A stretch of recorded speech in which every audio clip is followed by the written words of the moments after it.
Welcome to Nothing Ventured. I'm Aarish, and this month we're diving into September's most revealing venture developments. And nothing reveals more about the current state of AI investment than NVIDIA's massive £2 billion commitment to UK startups.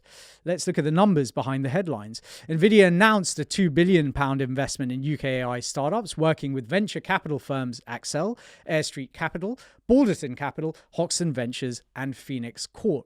Jensen Huang specifically named targets: autonomous vehicle developers Wave and Oxa, fintech company Revolut, and AI companies PolyAI, Synthesia, Latent Labs, and Basecamp Research. Wave alone is getting a potential $500 million strategic investment. The contrarian take: this isn't investment, it's vertical integration by stealth. Here's what everyone's missing about both the £2 billion UK commitment and yesterday's breaking news that NVIDIA just announced a $100 billion investment in OpenAI for data center build-out. This isn't just venture capital, it's NVIDIA becoming OpenAI's infrastructure partner, landlord, and chip supplier all at once. When your biggest customer becomes your biggest investment, you're not diversifying risk, you're doubling down on concentration. The $100 billion reality check. The OpenAI deal reveals what the UK investment really is. NVIDIA is financing its own customers to buy its own products. Jensen Huang told investors that building 1 gigawatt of data center capacity costs $50 to $60 billion, with about $35 billion of that going to NVIDIA chips and systems. So NVIDIA invests $100 billion in OpenAI. OpenAI spends $35 to $40 billion of that buying NVIDIA chips, and NVIDIA books it as revenue. This isn't simple biz dev, it's circular financing. But the UK context changes everything. The £2 billion UK investment now makes perfect sense. NVIDIA isn't betting on UK AI innovation necessarily, they're creating a geographically diversified customer base that's financially dependent on them. Wave's potential $500 million isn't venture funding, it's customer financing. Revolut, Synthesia, PolyAI, they'll all become NVIDIA chip customers funded by NVIDIA money. Why this matters for founders? Well, if you're a founder, here's a key insight. When hardware companies start writing software checks, it means the underlying market is saturating. NVIDIA's £2 billion isn't venture capital, it's customer acquisition spend disguised as investment. The companies getting NVIDIA money aren't necessarily the best companies, they're the ones most likely to buy NVIDIA chips for the longest time. While everyone's celebrating NVIDIA's UK investment, let's talk about the elephant in the European AI room. Mistral AI's €2 billion funding round at a €12 billion valuation. The numbers that don't add up. Well, Mistral went from a €5.8 billion valuation in June 2024 to €12 billion in September 2025. That's more than doubling in just over a year. For a company that's fundamentally building open source models competing against OpenAI. Here's the problem. Mistral's business model is completely backwards. They're trying to monetize open source models in a market where the value is closed, proprietary systems. The open source monetization problem. Let me explain why this €2 billion may be the most expensive mistake in European venture history. Mistral's competitive advantage is supposed to be open source models. But here's the catch. If your models are open source, why would enterprises pay you licensing fees when they can just run the models themselves? OpenAI makes money because you have to pay for API access. You can't run GPT-4 on your own infrastructure. Mistral's models, you can download and run them for free. Let's talk about the French government factor. Here's what's really happening. This isn't a commercial investment, it's industrial policy disguised as venture capital. The French government wants a European AI champion, regardless of whether the business model makes sense. Why this matters globally? Well, the Mistral situation reveals something crucial about the global AI market. Most of the funding is going to geopolitical positioning, not commercial opportunity. Europe is burning billions trying to create an AI sovereignty story. But sovereignty in AI isn't just about having European models. It's about having European customers willing to pay for AI services. The reality check? I'm fairly certain that Mistral will struggle to justify its valuation within 18 months. Not because their technology is bad, but because their business model assumptions are fundamentally flawed. When your competitive advantage, open source, is also your monetization weakness, you don't have a business, you have an expensive research project. Whilst everyone's obsessing over AI valuations, the smartest money in venture is quietly shifting to biotech.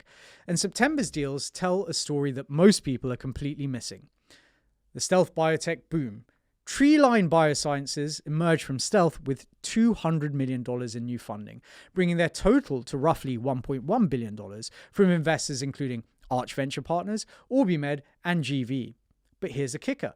Treeline have been operating under wraps since 2021. 4 years of stealth development, co-founded by Loxo Oncology's Josh Bilenka and former Novartis Oncology head Jeff Engelman.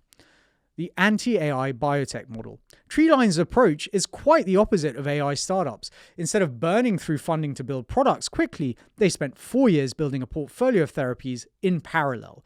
3 cancer drug candidates are now in phase 1 studies. Alongside this, you have Charm Therapeutics raising $80 million Series B for precision oncology, co-led by NEA and SR1, whilst Olin Biosciences secured $100 million from Arch Venture Partners, Mubadala Capital, and Monograph Capital for eye medicines. Why biotech is beating AI on risk-adjusted returns? Here's what VCs are realizing. Biotech has better risk-adjusted returns than AI. That sounds counterintuitive until you understand the maths behind it. AI companies burn through $100 to $500 million trying to compete with OpenAI and Google. Their success depends on achieving scale in a winner-take-all market. Biotech companies spend $100 to $300 million to reach clinical proof of concept. If they succeed, they get acquired by pharma companies sitting on hundreds of billions in cash. The pharma acquisition machine. The pharmaceutical industry is facing a massive patent cliff. Drugs worth over $200 billion in annual revenue are going to go generic within the next 5 years. Pharma companies have 2 choices: develop new drugs internally, which is slow and expensive, or acquire biotech companies with validated assets, thus moving faster with more predictability. The geographic advantage? Well, unlike AI, where talent and resources are concentrated in Silicon Valley, biotech excellence is distributed. Boston, San Diego, Cambridge in the UK, Basel, China, Korea all have world-class biotech ecosystems. This means biotech companies can access top talent without paying Silicon Valley premiums. A world-class medicinal chemist in Boston costs half what a mediocre AI engineer costs in San Francisco. The contrarian investment thesis? Well, whilst everyone's chasing AI deals at ridiculous valuations, and they are ridiculous, many experienced VCs are quietly building biotech portfolios at reasonable prices. The biotech companies getting funded today have something AI companies don't: clear regulatory pathways, defined endpoints, and customers, pharma companies, with proven ability to pay premium prices. What this means for the market? I think it's quite likely that biotech will outperform AI venture returns over the next 5 years. Not because biotech is necessarily better technology, but because the market dynamics are more favorable for investors. Let's talk about the funding round everybody's celebrating, but nobody is questioning. Anthropic's massive $13 billion Series F at $183 billion valuation. The numbers that don't make sense. Well, Anthropic has raised over $25 billion in total funding. For context, that's more than most Fortune 500 companies spend on R&D in a decade. But here's a question nobody's asking. If Anthropic is worth $183 billion, why do they need $13 billion more? The OpenAI arms race. The answer reveals something uncomfortable about the AI market. It's not profitable. It seems less sustainable, and it doesn't seem to be getting better. Anthropic exists primarily to compete with OpenAI, but OpenAI raised $40 billion earlier this year. So now Anthropic needs to raise to keep up. This isn't business strategy, it's warfare through spending. The infrastructure cost problem. Here's what the cheerleaders won't tell you. Most of that $13 billion is going straight to compute costs. Training and running large language models requires massive server farms filled with NVIDIA chips. Remember NVIDIA? They just pumped $100 billion into OpenAI. Yeah, that NVIDIA. Anthropic isn't building a business. They're renting computational power at ever-increasing prices. The revenue reality check. Despite all the funding and hype, none of these AI companies have shown that they can generate revenue that justifies their valuations, or at least on unit economics at work.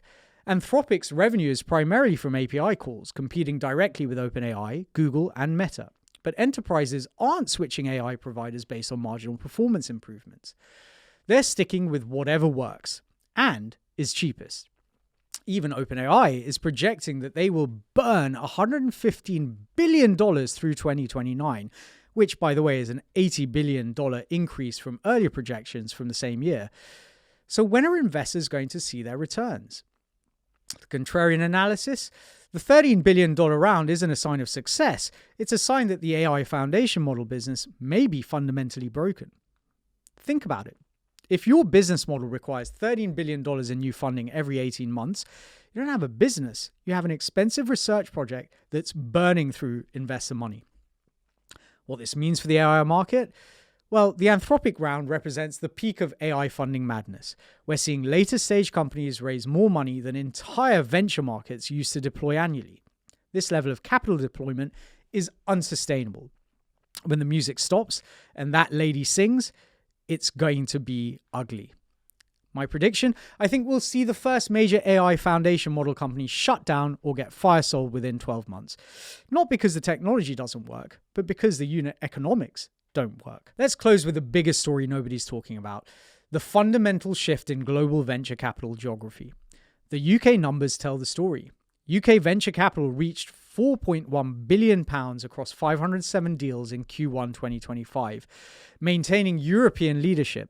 London hosted 847 funding rounds above £1 million during Q1 2025, capturing 42% of total UK investment. Here's a crucial detail: Germany achieved £2.4 billion in Q2 funding, surpassing UK quarterly totals for the first time since 2012.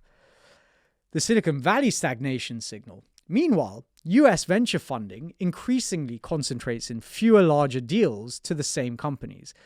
Close to a third of all Q2 capital went to 16 companies, that's 1/6, that raised funding rounds of $500 million or more.